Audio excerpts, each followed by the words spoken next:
Hello and welcome to News Kids Can Use, the show about all the weird, wacky, and straight up strange stuff that has been making your grown-ups freak out about the news lately. I'm Emin Rogers. I'm Tori Ogawa. Let's get into some headlines. Our first headline today is a really devastating earthquake and storm that have occurred in Haiti. On August 14th, a 7.2 magnitude earthquake hit the island of Haiti, leaving over 2,000 dead, more than 12,000 injured, and hundreds of people missing. To make matters worse, a few days later, there was this huge storm that swept through Haiti, causing massive floods and landslides that complicated any search and rescue missions. There are relief efforts happening now and aid being given, but it's really difficult because the landslides kind of block roads and things like that. And health officials are just really worried about the spread of COVID-19 and other diseases from contaminated water over there.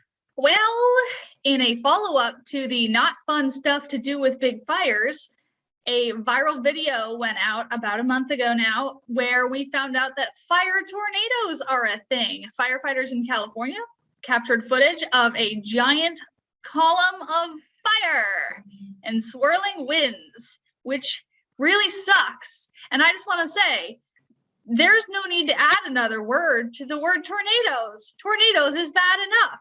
We did mosquito tornadoes last year, and we're not cool with the fire tornadoes this year. For our next headline, if you haven't heard about Asian giant hornets before, they are also known as murder hornets because they can kill hundreds of honeybees in a matter of hours. And now this is really bad because they're an invasive species, and we've talked about this in a video last summer, so go check that out also if you want to learn more.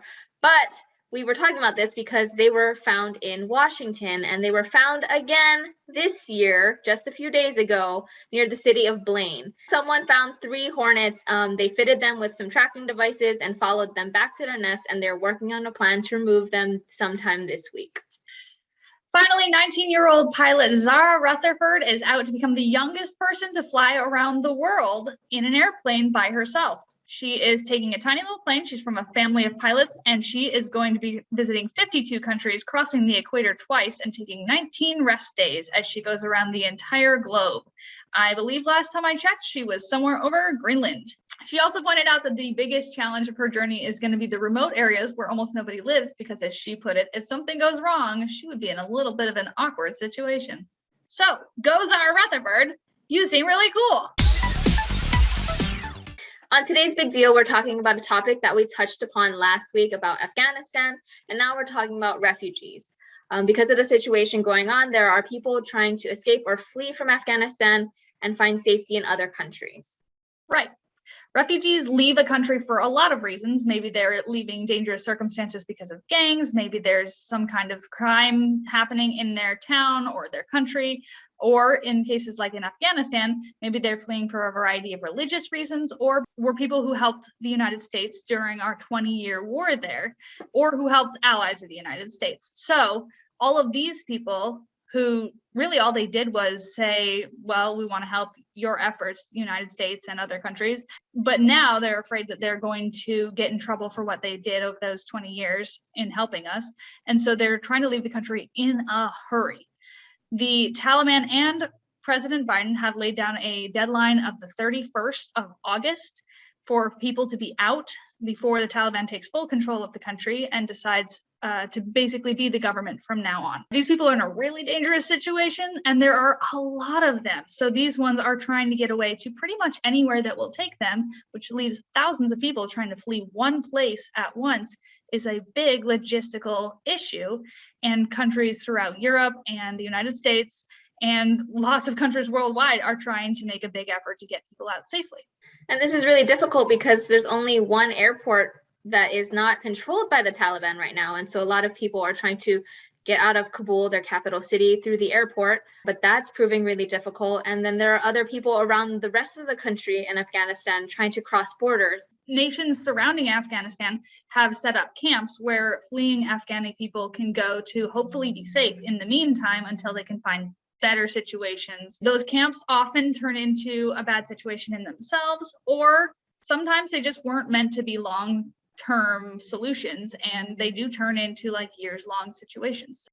Definitely. And as Emin said, countries that are not bordering Afghanistan, like the US or countries in Europe, are trying to find ways to get Afghanistan people out of there and into safe areas like the US or the UK. And so the big question is, once they get here, what can we do to help, or even before that? There are different organizations to help refugees once they arrive in major cities like Seattle and Tacoma. Your grown-ups or your families can help volunteer to do things like airport pickup, meal assistance, tutoring, and more. You can write to your government officials letting them know what you think about helping refugees get to safe places. You can also donate to many different national and local immigration organizations working to help refugees find safe places to stay and to live, and to just start their lives over again.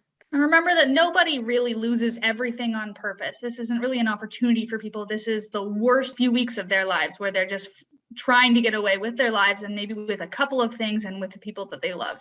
So it's a really scary time for a lot of people. And it is a great idea if you can do something kind for somebody to show them that you're there and that you care about them and that we all care about all citizens of the globe instead of just citizens of our country.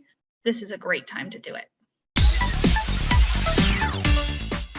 Today we're bringing back a segment that we haven't done in a while called Mood Weather, and it's where we talk about how we're feeling today and how we handle those feelings. My mood today is this weird black hole feeling.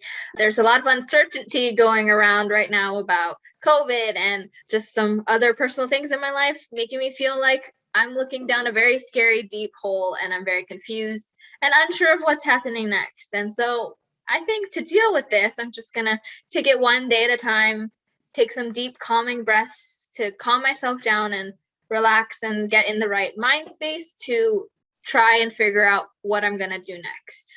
Maybe make a list. Definitely. It's a great idea, a list.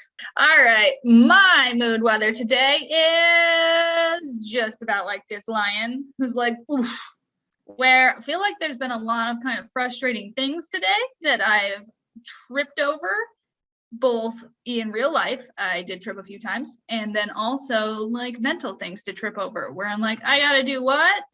And by like yesterday, oh my gosh. And so I am a little bit tired for sure, but also I have the potential to be kind of stressed out. And like this lion, I think that I'm going to take a big old rest, and I also am probably going to eat an antelope. No, I'm not actually going to eat an antelope, but I will probably eat a lot of food tonight, get myself a good dinner, and set myself up for a good day tomorrow when I also have to accomplish a lot of things. Well, thanks for watching News Kids Can Use, the show about all the weird, wacky, and straight up strange things that have been making your grown-ups freak out about the news lately. We hope you enjoyed the show. We'll be back in 2 weeks. I'm Tori Ogawa. I'm Emin Rogers, and I'm going to take a nap.